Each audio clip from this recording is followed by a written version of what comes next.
दो बैलों की कथा। जानवरों में गधा सबसे ज्यादा बुद्धिहीन समझा जाता है।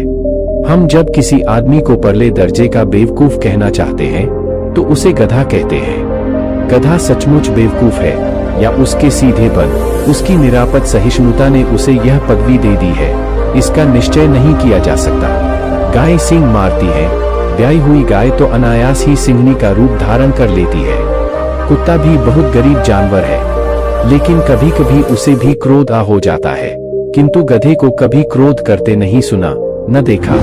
जितना चाहो गरीब को मारो, चाहे जैसी खराब सड़ी हुई घास सामने डाल दो, उसके चेहरे पर कभी असंतोष की छाया भी न दिखाई देगी।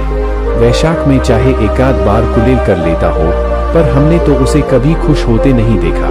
उसके चेहरे पर एक विषाद स्थायी रूप से छाया रहता है। सुख दुख, हानि लाभ, किसी भी दशा में उसे बदलते नहीं देखा। ऋषियों मुनियों के जितने गुण हैं, वे सभी उसमें पराकाष्ठा को पहुंच गए हैं, पर आदमी उसे बेवकूफ कहता है। सद्गुणों का इतना अनादर कहीं नहीं देखा। कदाचित सीधापन संसार के लिए उपयुक्त नहीं है। देखिए न, भारतवासियों की अफ्रीका में क्या दुर्दशा हो रही है। क्यों अमेरिका में उन्हें घुसने नहीं दिया जाता?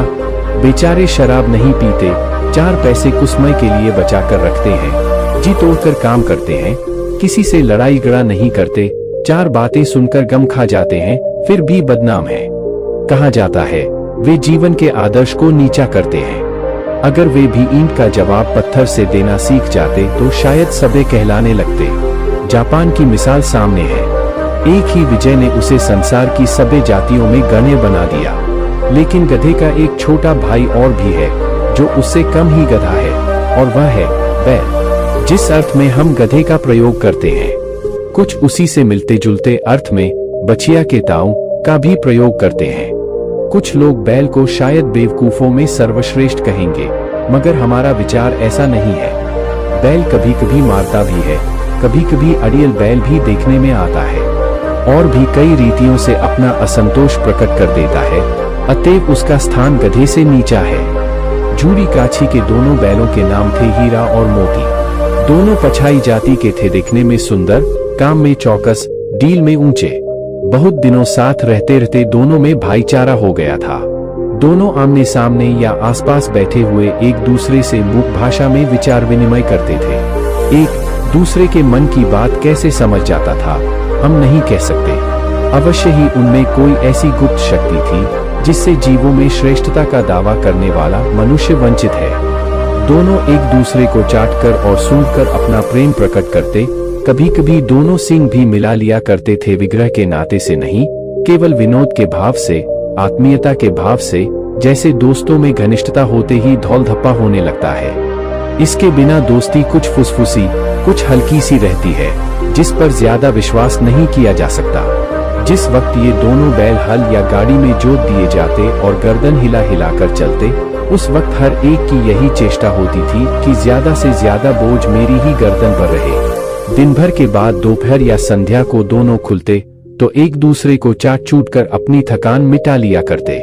नाद में खली भूसा पड़ जाने के बाद दोनों साथ उठते, साथ नाद में मुंह डालते और साथ ही बैठते थे। एक मुंह हटा लेता तो दूसरा भी हटा लेता था। संयोग की बात, जूड़ी ने एक बार गोई को ससुराल भेज दिया। बैलों को क्या मालूम वे क्यों भेजे जा रहे हैं। समझे, मालिक ने हमें बेच दिया। अपना यूं बेचा जाना उन्हें अच्छा लगा या बुरा, कौन जाने, पर जूड़ी के साले गया को घर तक गोई ले जाने में दांतों पसीना आ गया। पीछे से हाँकता तो दोनों दाएं बाएं भागते, पगहिया पकड़कर आगे से खींचता तो दोनों पीछे को जोर लगाते, मारता तो दोनों सींग नीचे करके हुंकारते। अगर ईश्वर ने उन्हें वाणी दी होती तो जूड़ी से पूछते, तुम हम गरीबों को क्यों निकाल रहे हो? हमने तो तुम्हारी सेवा करने में कोई कसर नहीं उठा रखी। अगर इतनी मेहनत से काम न चलता था तो और काम ले लेते। हमें तो तुम्हारी चाकरी में मर जाना कबूल था। हमने कभी दाने चारे की शिकायत नहीं की। तुमने जो कुछ खिलाया वह सिर झुकाकर खा लिया। फिर तुमने हमें इस जालिम के हाथ क्यों बेच दिया? संध्या समय दोनों बैल अपने नए स्थान पर पहुंचे। दिन भर के भूखे थे, लेकिन जब नाद में लगाए गए तो एक ने भी उसमें मुंह न डाला। दिल भारी हो रहा था। जिसे उन्होंने अपना घर समझ रखा था वह आज उनसे छूट गया था। यह नया घर, नया गांव, नए आदमी उन्हें बेगानों से लगते थे।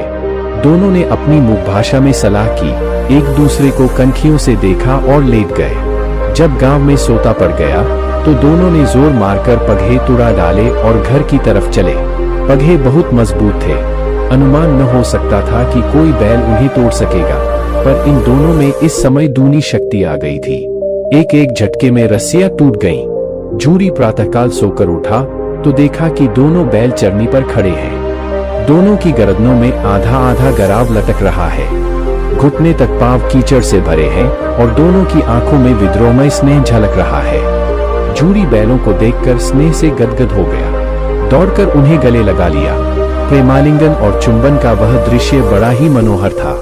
घर और गांव के लड़के जमा हो गए और तालियां बजा बजाकर उनका स्वागत करने लगे। गांव के इतिहास में यह घटना अभूतपूर्व न होने पर भी महत्वपूर्ण थी।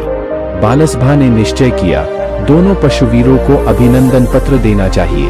कोई अपने घर से रोटियां लाया, कोई गुड़, कोई चोकर, कोई भूसी। एक बालक ने कहा, ऐसे बैल किसी के पास न होंगे। दूसरे ने समर्थन किया, इतनी दूर से दोनों अकेले चले आए। तीसरा बोला, बैल नहीं हैं, वे उस जन्म के आदमी हैं। इसका प्रतिवाद करने का किसी को साहस न हुआ। झूरी की स्त्री ने बैलों को द्वार पर देखा तो जल उठी, बोली, कैसे नमकहराम बैल हैं कि एक दिन वहां काम न किया, भाग खड़े हुए। झूरी अपने बैलों पर यह आक्षेप न सुन सका, नमकहराम क्यों हैं? चारादाना न दिया होगा तो क्या करते? स्त्री ने रोब के साथ कहा, बस तुम ही तो बैलों को खिलाना जानते हो और तो सभी पानी पिला पिला कर रखते हैं। झूरी ने चिढ़ाया, चारा मिलता तो क्यों भागते? स्त्री चिड़ी, भागे इसलिए कि वे लोग तुम जैसे बुद्धों की तरह बैलों को सहलाते नहीं, खिलाते हैं तो रगड़कर जोतते भी हैं। ये दोनों ठहरे कामचोर भाग निकले। अब देखो कहां से खली और चोकर मिलता है। सूखे भूसे के सिवा कुछ न दूंगी, खाए चाहे मरे। वही हुआ।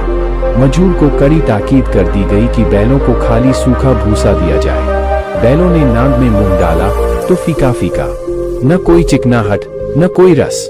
क्या खाए? आशाभरी आंखों से द्वार की ओर ताकने लगे। झूरी ने मजूर से कहा, थोड़ी सी खली क्यों नहीं डाल देता बे? मालकिन मुझे मार ही डालेंगी। चुराकर डाला। न दादा, पीछे से तुम भी उन्हीं की सी कहोगे। दूसरे दिन झूरी का साला फिर आया और बैलों को ले चला। अब की उसने दोनों को गाड़ी में जोता। 2-4 बार मोती ने गाड़ी को सड़क की खाई में गिराना चाहा, पर हीरा ने संभाल लिया। वह ज्यादा सहनशील था। संध्या समय घर पहुंचकर उसने दोनों को मोटी रस्सियों से बांधा और कल की शरारत का मजा चखाया। फिर वही सूखा भूसा डाल दिया। अपने दोनों बैलों को खली, चूनी सब कुछ दी। दोनों बैलों का ऐसा अपमान कभी न हुआ था। झूरी इन्हें फूल की छड़ी से भी न छूता था। उसकी टिटकार पर दोनों उड़ने लगते थे। यहाँ मार पड़ी। आहत सम्मान की व्यथा तो थी ही, उस पर मिला सूखा भूसा। नाक की तरफ आंखें तक न उठाई। दूसरे दिन गया ने बैलों को हल में जोता, पर इन दोनों ने जैसे पाव न उठाने की कसम खा ली थी। वह मारते मारते थक गया, पर दोनों ने पाव न उठाया। एक बार जब उस निर्दयी ने हीरा की नाक पर खूब डंडे जमाए तो मोती का गुस्सा काबू के बाहर हो गया। हल लेकर भागा। हल, रस्सी, जुआ, जोत सब टूट टाट कर बराबर हो गया। गले में बड़ी बड़ी रस्सियां न होती तो दोनों पकड़ाई में न आते। हीरा ने मुख भाषा में कहा, भागना व्यर्थ है। मोती ने उत्तर दिया, तुम्हारी तो इसने जान ही ले ली थी, अब की बड़ी मार पड़ेगी। पड़ने दो, बैल का जन्म लिया है तो मार से कहां तक बचेंगे। गया 2 आदमियों के साथ दौड़ा आ रहा है। दोनों के हाथों में लाठियां हैं। मोती बोला, खो तो दिखा दूं कुछ मजा, मैं भी लाठी लेकर आ रहा है। हीरा ने समझाया, नहीं भाई, खड़े हो जाओ। मुझे मारेगा तो मैं भी 1-2 को गिरा दूंगा। नहीं, हमारी जाति का यह धर्म नहीं है। मोती दिल में ऐंठ कर रह गया। गया आ पहुंचा और दोनों को पकड़ कर ले चला। कुशल हुई कि उसने इस वक्त मारपीट न की, नहीं तो मोती भी पलट पड़ता। उसके तेवर देखकर गया और उसके सहायक समझ गए कि इस वक्त टाल जाना ही मसलहत है। आज दोनों के सामने फिर वही सूखा भूसा लाया गया। दोनों चुपचाप खड़े रहे। घर के लोग भोजन करने लगे। उस वक्त छोटी सी लड़की 2 रोटियां लिए निकली और दोनों के मुंह में देकर चली गई। उस एक रोटी से इनकी भूख तो क्या शांत होती, पर दोनों के हृदय को मानो भोजन मिल गया। यहाँ भी किसी सज्जन का वास है। लड़की भैरों की थी। उसकी माँ मर चुकी थी। सौतेली माँ उसे मारती रहती थी, इसलिए इन बैलों से उसे एक प्रकार की आत्मीयता हो गई थी। दोनों दिन भर जोते जाते, डंडे खाते, अड़ते। शाम को थान पर बांध दिए जाते और रात को वही बालिका उन्हें 2 रोटियां खिला जाती। प्रेम के इस प्रसाद की यह बरकत थी कि 2-2 गाल सूखा भूसा खाकर भी दोनों दुर्बल न होते थे, मगर दोनों की आंखों में, रोम रोम में विद्रोह भरा हुआ था। एक दिन मोती ने मूक भाषा में कहा, अब तो नहीं सहा जाता। हीरा, क्या करना चाहते हो? एकांत को सींगों पर उठाकर फेंक दूंगा। लेकिन जानते हो, वह प्यारी लड़की जो हमें रोटियां खिलाती है, उसी की लड़की है जो इस घर का मालिक है। यह बेचारी अनाथ न हो जाएगी तो मालकिन को न फेंक दूं। वही तो उस लड़की को मारती है। लेकिन औरत जात पर सींग चलाना मना है, यह भूले जाते हो। तुम तो किसी तरह निकलने ही नहीं देते। बताओ, तुराकर भाग चले? हाँ, यह मैं स्वीकार करता हूँ, लेकिन इतनी मोटी रस्सी टूटेगी कैसे? इसका एक उपाय है। पहले रस्सी को थोड़ा सा चबा लो, फिर एक झटके में जाती है। रात को जब बालिका रोटियां खिलाकर चली गई, दोनों रस्सियां चबाने लगे, पर मोटी रस्सी मुंह में न आती थी। बेचारे बार बार जोर लगाकर रह जाते थे। सहसा घर का द्वार खुला और वही लड़की निकली। दोनों सिर झुकाकर उसका हाथ चाटने लगे। दोनों की पूंछें खड़ी हो गई। उसने उनके माथे सहलाए और बोली, खोले देती हूँ, चुपके से भाग जाओ, नहीं तो यहाँ लोग मार डालेंगे। आज घर में सलाह हो रही है कि इनकी नाकों में नाथ डाल दी जाए। उसने गाँव खोल दिया, पर दोनों चुपचाप खड़े रहे। मोती ने अपनी भाषा में पूछा, आप चलते क्यों नहीं? हीरा ने कहा, चले तो, लेकिन कल इस अनाथ पर आफत आएगी, सब इसी पर संदेह करेंगे। सहसा बालिका चिल्लाई, दोनों फूफा वाले बैल भागे जा रहे हैं। ओ दादा, दादा, दोनों बैल भागे जा रहे हैं, जल्दी दौड़ो। गया हड़बड़ाकर भीतर से निकला और बैलों को पकड़ने चला। वे दोनों भागे। गया ने पीछा किया और भी तेज हुए। गया ने शोर मचाया, फिर गांव के कुछ आदमियों को भी साथ लेने के लिए लौटा। दोनों मित्रों को भागने का मौका मिल गया। सीधे दौड़ते चले गए, यहाँ तक कि मार्ग का ज्ञान न रहा। जिस परिचित मार्ग से आए थे, उसका यहाँ पता न था। नए नए गांव मिलने लगे। तब दोनों एक खेत के किनारे खड़े होकर सोचने लगे, अब क्या करना चाहिए। हीरा ने कहा, मालूम होता है राह भूल गए, तुम भी बेतहाशा भागे। वहीं उसे मार गिराना था। उसे मार गिराते तो दुनिया क्या कहती? वह अपना धर्म छोड़ दे, लेकिन हम अपना धर्म क्यों छोड़े? दोनों भूख से व्याकुल हो रहे थे। खेत में मटर खड़ी थी, चरने लगे। रह रहकर आहट ले लेते थे, कोई आता तो नहीं है। जब पेट भर गया, दोनों ने आजादी का अनुभव किया तो मस्त होकर उछलने कूदने लगे। पहले दोनों ने डकार ली, फिर सींग मिलाए और एक दूसरे को ठेलने लगे। मोती ने हीरा को कई कदम पीछे हटा दिया, यहाँ तक कि वह खाई में गिर गया। तब उसे भी क्रोध आया, संभल कर उठा और फिर मोती से मिल गया। मोती ने देखा खेल में झगड़ा हुआ चाहता है तो किनारे हट गया। 3 अरे, यह क्या? कोई सांड डौंकता चला आ रहा है। हाँ, सांड ही है। वह सामने आ पहुंचा। दोनों मित्र बगले झांक रहे हैं। सांड पूरा हाथी है, उससे भिड़ना जान से हाथ धोना है, लेकिन न भिड़ने पर भी जान बचती नहीं नजर आती। इन्हीं की तरफ आ भी रहा है। कितनी भयंकर सूरत है। मोती ने मूक भाषा में कहा, बुरे फन से जान बचेगी, कोई उपाय सोचो। हीरा ने चिंतित स्वर में कहा, अपने घमंड में भूला हुआ है। आरजू विनती न सुनेगा, भाग क्यों न चले? भागना कायरता है तो फिर यही मरो। बंदा तो 9-2-11 होता है, और जो दौड़ाए तो फिर कोई उपाय सोचो जल्द। उपाय यही है कि उस पर दोनों जने एक साथ चोट करें। मैं आगे से रगेदता हूँ, तुम पीछे से रगेदो, दोहरी मार पड़ेगी तो भाग खड़ा होगा। मेरी ओर झपटे, तुम बगल से उसके पेट में सींग घुसेड़ देना। जान जोखिम है, पर दूसरा उपाय नहीं है। दोनों मित्र जान हथेलियों पर लेकर लपके। सांड को भी संगठित शत्रुओं से लड़ने का तजर्बा न था। वह तो एक शत्रु से मल्ल युद्ध करने का आदी था। ज्यों ही हीरा पर झपटा, मोती ने पीछे से दौड़ाया। सांड उसकी तरफ मुड़ा तो हीरा ने रगेदा। सांड चाहता था कि एक एक करके दोनों को घिस ले, पर ये दोनों भी उस्ताद थे, उसे वह अवसर न देते थे। एक बार सांड झल्लाकर हीरा का अंत कर देने के लिए चला कि मोती ने बगल से आकर पेट में सींग भोंक दिया। सांड क्रोध में आकर पीछे फिरा तो हीरा ने दूसरे पहलू में सींग चुभा दिया। आखिर बेचारा जख्मी होकर भागा और दोनों मित्रों ने दूर तक उसका पीछा किया, यहाँ तक कि सांड बेदम होकर गिर पड़ा। तब दोनों ने उसे छोड़ दिया। दोनों मित्र विजय के नशे में झूमते चले जाते थे। मोती ने अपनी सांकेतिक भाषा में कहा, मेरा जी तो चाहता था कि बच्चा को मार ही डालूं। हीरा ने तिरस्कार किया, गिरे हुए बैरी पर सींग न चलाना चाहिए, यह सब ढोंग है। बैरी को ऐसा मारना चाहिए कि फिर न उठे। अब घर कैसे पहुंचेंगे वह सोचो, पहले कुछ खा लें तो सोचें। सामने मटर का खेत था ही, मोती उसमें घुस गया। हीरा मना करता रहा पर उसने एक न सुनी। अभी 2 ही 4 ग्रास खाए थे कि 2 आदमी लाठियां लिए दौड़ पड़े और दोनों मित्रों को घेर लिया। हीरा तो मेर पर था, निकल गया। मोती सींचे हुए खेत में था, उसके खुर कीचड़ में धंसने लगे, न भाग सका। पकड़ लिया।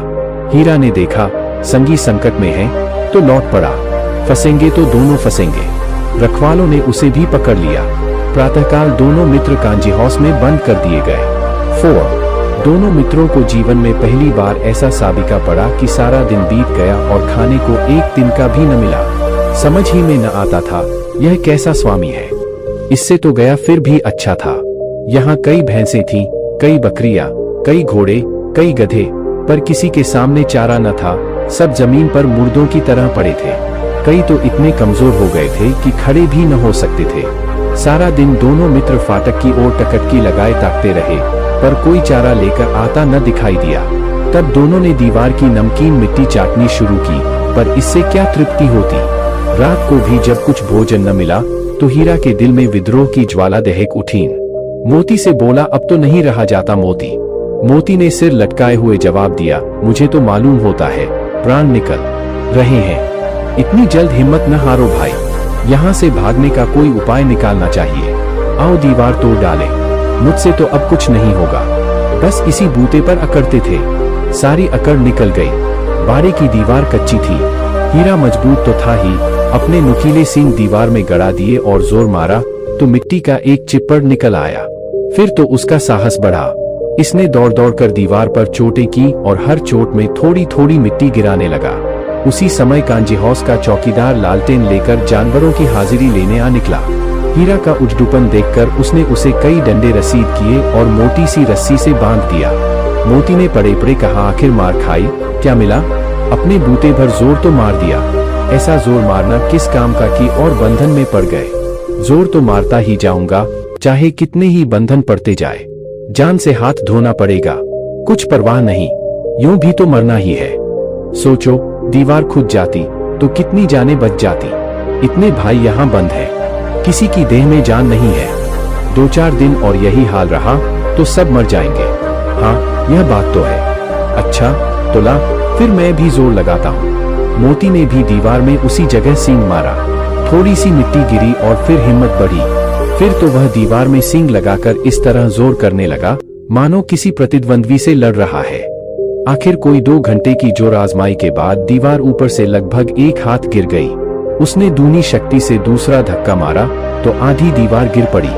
दीवार का गिरना था कि अधमरे से पड़े हुए सभी जानवर चेत उठे। तीनों घोड़ियां सरपट भाग निकली, फिर बकरियां निकली, इसके बाद भैंसें भी खिसक गईं, पर गधे अभी तक ज्यों के त्यों खड़े थे। हीरा ने पूछा, तुम दोनों क्यों नहीं भाग जाते? एक गधे ने कहा, जो कहीं फिर पकड़ लिए जाए तो क्या हरज है, अभी तो भागने का अवसर है। हमें तो डर लगता है, हम यहीं पड़े रहेंगे। आधी रात से ऊपर जा चुकी थी। दोनों गधे अभी तक खड़े सोच रहे थे कि भागे या न भागे, और मोती अपने मित्र की रस्सी तोड़ने में लगा हुआ था। जब वह हार गया तो हीरा ने कहा, तुम जाओ, मुझे यहीं पड़ा रहने दो, शायद कहीं भेंट हो जाए। मोती ने आंखों में आंसू लाकर कहा, तुम मुझे इतना स्वार्थी समझते हो हीरा?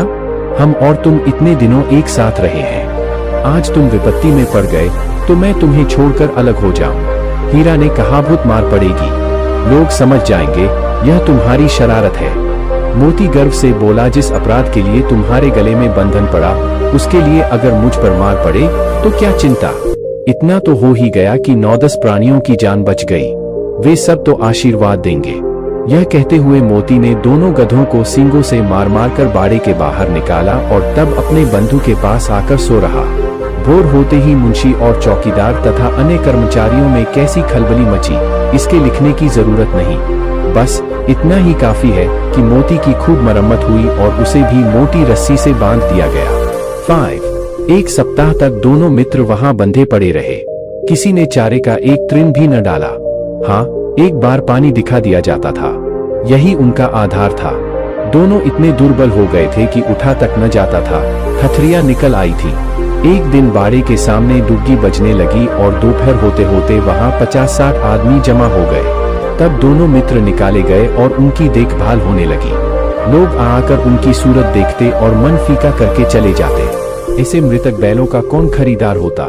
सहसा एक दरियल आदमी, जिसकी आंखें लाल थीं और मुद्रा अत्यंत कठोर, आया और दोनों मित्रों के कूल्हों में उंगली गोदकर मुंशी जी से बातें करने लगा। उसका चेहरा देखकर अंतर्ज्ञान से दोनों मित्रों के दिल कांप उठे। वह कौन है और उन्हें क्यों टटोल रहा है, इस विषय में उन्हें कोई संदेह न हुआ। दोनों ने एक दूसरे को भीत नेत्रों से देखा और सिर झुका लिया। हीरा ने कहा, गया के घर से नाहक भागे, अब जान न बचेगी। मोती ने अश्रद्धा के भाव से उत्तर दिया, कहते हैं भगवान सबके ऊपर दया करते हैं, उन्हें हमारे ऊपर क्यों दया नहीं आती। भगवान के लिए हमारा मरना जीना दोनों बराबर है। चलो अच्छा ही है, कुछ दिन उसके पास तो रहेंगे। एक बार भगवान ने उस लड़की के रूप में हमें बचाया था, क्या अब न बचाएंगे। यह आदमी छुरी चलाएगा, देख लेना।